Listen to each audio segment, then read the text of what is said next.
This video is brought to you by viewers like you. Thanks for letting me do this for so long.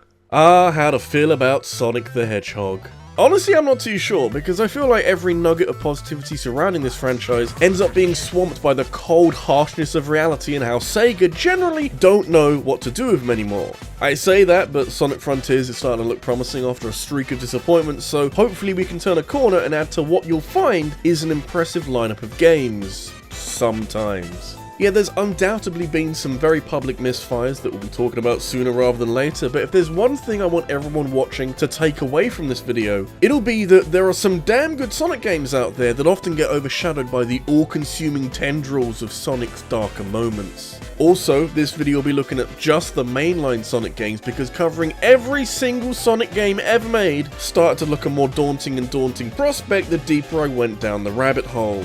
Maybe one day in the future, but that's literally like over 100 games to talk about, so you gotta give me some prep time. I don't think anyone is prepared for all of that Sonic. Anyway, if you're sitting here wondering what game is at the bottom of Sonic's catalogue, I think you need to rethink that a little, because there's only ever been one Sonic game that I could accurately describe as embarrassing. There are a large number of factors that help to contribute to Sonic the Hedgehog 2006 being a messy car crash of a video game, but some very poor planning that led the game to be rushed, coupled with some awful design decisions, meant that even if Sonic 06 was given all the time in the world to cook, I reckon it would still be a contender for the worst ever Sonic game. It's glitchy in a way that I've rarely seen a game be since, and even though that does hold some kind of appeal from a slightly sadistic wanna-watch the world burn standpoint that enjoys watching a game break down as you play, but no, I can't in good faith say that Sonic 06 is anything other than the worst mainline Sonic game. I think Sonic Boom is a tad lucky that Rise of Lyric is considered more of a spin-off game, because fuck me, that's the only other game I'd consider to prop up this ranking. Both are diabolically bad, but only one counts as a mainline Sonic game. I don't know how controversial this opinion is, but I have long held the belief that Sonic Forces has to be considered right down there as one of the worst Sonic games ever made. Obviously not right at the bottom because it isn't rammed with glitches or anything, but it is a soulless, gutless attempt at making a 3D Sonic game. Literally the best part about it is the character customization, and once you're done with all of that, Sonic Forces has nothing else to offer you. A broken story with crippled writing so bad that your OC can't drag it out of the muck, that is level design that is almost as bad as it is short. I know there's some people out there that kind of enjoy parts of this game, but the only thing that kept me going when I first played it was the promise that it's only a few hours long. If Sonic Forces was as long as Sonic 06, then I can't even imagine. Back when Sega were putting a little too much faith in the Wii's motion controls, they put together a little side project called the Sonic Storybook series. It was supposed to be 3 games modeled after classic real-world literature, and so we got Sonic and the Secret Rings, a game based on 1001 Nights. Although you wouldn't know it, because I don't remember any of those characters having to deal with motion control so undercooked that you can still hear it moo. It's such an awkward game to play because it's the sort of experience that would benefit immensely if you could immerse yourself in this exciting world that the story is working overtime to put together for you, but every time you come screaming back to reality with embryonic motion controls that are used for an alarmingly high number of movement options. Secret Rings relies on something that at the time wasn't developed enough to be reliable. So points for trying something new, but not too many points because the something new is agonizing to play through. To think that Secret Rings came out a year after Sonic 06! Truly the golden age of Sonic. I don't think you're going to find a Sonic game as disappointing as Sonic the Hedgehog 4. The title alone is writing a check that is going to be pretty challenging to cash, and as a downloadable exclusive for various platforms, it never quite panned out for this game. It was split across 2 episodes with a 3rd episode cancelled because people didn't take to Sonic 4 very well, and across those 2 episodes, developer dimps weren't quite able to capture the magic of other 2D Sonic games. I say that, but they play more like crappy phone games cobbled together with familiar assets wrapped around a broken physics engine, with the name Sonic 4 slapped onto it like that'll make everything fine and dandy. For a 2D Sonic game, both episodes feel very slow to play, and Sonic controls more like a cruise ship than the speed demon you'd expect. At least it plays itself sometimes, so I don't have to pay attention and work on my taxes instead. In a classic case of Sega hopping onto a trend way too late, Sonic Lost World is what would happen if Nintendo asked Sonic Team to make them a Mario game but then cancelled the project at the last minute, forcing Sonic Team to repackage it as a Sonic game. At times, the similarities to Super Mario Galaxy come across as a tad insulting, especially when stapled to a severely mediocre imitation that trades out high-speed platforming in favour of something a lot more segmented and blocky. They gave Sonic a run button as if to hammer home the point that momentum is to be forced in order for you to have even the vaguest hint of a good time. Lost World even has the balls to reuse the wisps from Sonic Colors, but again they're such a downgraded version of themselves that it comes across as a cheap attempt at brand recognition. A sort of, I know that, but nothing deeper than that. At least it's got Zavok, baby! Fresh off the back of Secret Rings being an unresponsive mess, Sega stuck to their guns and carried on with the storybook series with Sonic and the Black Knight, which is a game that gives Sonic a fucking sword, which already is way more exciting. Still covered in motion controls though, so I can't be too kind, especially since they found their way into combat and the special sword combo moment things that are only slightly really stupid. It's not much better than Secret Rings, but I can at least appreciate that Sega tried to make improvements here and there, and actually the story is pretty good with some fun twists and turns and some nifty presentation. Not enough for Sega to feel confident enough to make a third one of these, but at least they got better as they went along. Which is a quality that generally is in short supply with these games, since Sega get itchy feet and feel the need to change the core gameplay elements from game to game, a point that is outlined in bold by Sonic Heroes. This is a weird game for me since I genuinely like quite a lot of it, and the way you can switch between characters on the fly is used very effectively, but it does create a completely different kind of Sonic game as a result. After the relatively open expanses of the Sonic Adventure games, Heroes is a lot more railroaded, which can help it feel more like a 3D version of a 2D Sonic game, but with the same crappy camera as the adventure games, and then you head into a cutscene and bathe in all the bad voice acting, and it feels like a game with an identity crisis. Lots of bold new ideas and new characters, but at the same time, Heroes isn't 100% sure what kind of game it wants to be, and it shows a lot of the time. Especially with issues like the bad camera, Heroes would be a lot better served fixing these kind of problems first, before thinking about Charmy B. You gotta get your priorities in order. As the first truly 3D Sonic game, Sonic Adventure is goddamn hilarious. It's simply a sign of things to come, as Sega would spend the next 2 decades failing to nail down a comprehensive understanding of how their mascot functions with an extra dimension, but Sonic Adventure is messy, unrefined, and so much fun to play. We're far from so bad it's good territory, but it hasn't aged well at all for this to have been acceptable and critically acclaimed a couple of decades ago. But hey, the levels are enjoyable to run through, and you can't forget just how many different characters you can play as, each with their own distinctive story campaign. Not quite the series high point that Sega would have wanted at the time, but that just means we've made improvements from here, despite what the internet would have you believe. Every franchise has one, and my lukewarm take of this video is that Sonic Unleashed is the most divisive Sonic game. It doesn't take much to see why, because as good as some parts of Sonic Unleashed are, and believe me, there are some aspects of this game like the boost gameplay that are some of my favourites among any Sonic game, there are also moments that make me question the intentions of half the dev team and why they decided to make Sonic a werehog. If that was all they did, there wouldn't be any issues, but half of Sonic Unleashed is these really fun, fluid speed stages, and the other half is the collection of werehog stages that start off being kind of meh, and only get worse from there. I go back and forth in this game a lot, but the way I see it, if I only truly enjoyed half of this game, then I can't rank it too highly in this video now, can I? I would say though, off the back of Sonic 06 being so historically terrible, at least Unleashed is a decent return to form. It's a low bar to clear, but someone had to do it.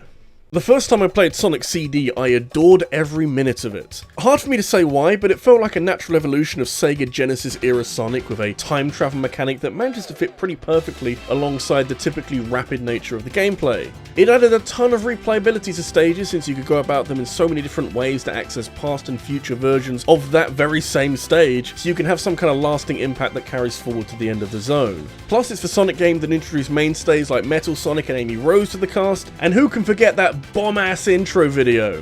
Oh, it's such a good way to open up a video game. I am pumped! My only complaint, and it is a minor one, but hey, they count for a lot in these kind of videos, is that while the time travel mechanic elevated the level design itself is a little bit sad by comparison. If you miss a portal to the past or present, then you're just playing through what feels like the offcuts from a better 2D Sonic game, and that is the one thing I'd change with Sonic CD. By comparison, it's so easy to go back to the first Sonic game and feel like this is what every Sonic game should be like. The level design is simple enough while still containing enough complexities for an enterprising player to make use of alternate paths, and you can get some serious speed up if you know where the obstacles are.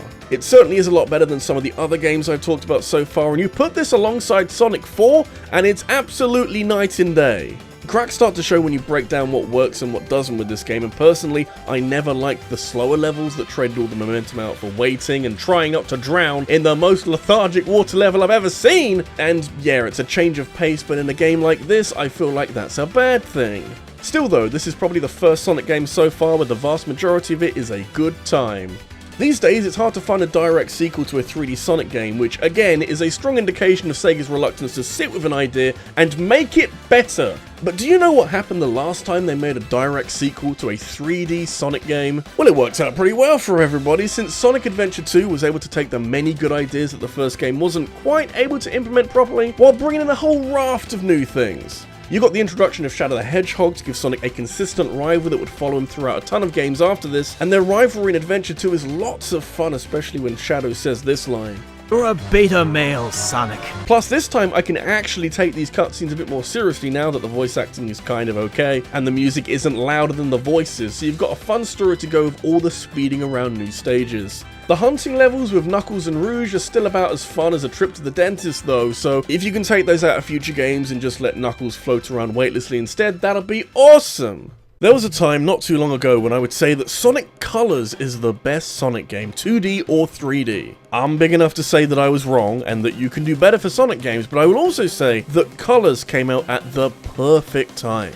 You see, before this, there was a nasty string of Sonic games ranging from underwhelming to, "Oh god, why was I born with eyes?" And Colors comprehensively put an end to that rut with just a really fun time from start to finish, sprinkled with jamming music and a wonderfully colourful setting. Before its underwhelming remaster, it was a Wii exclusive that barely used the motion controls, so maybe Sega are capable of learning from past mistakes. The Colors also uses its gimmick of the wisps more sparingly than, say, Unleashed Swearhog, and it allows good level design to shine more organically. It's also pretty challenging for a change, which I definitely didn't expect it to be, so yeah, apparently optimal Sonic can be fairly difficult. I hope someone's writing all this down. If Colors stopped the rot, Sonic Generations made this franchise sing again.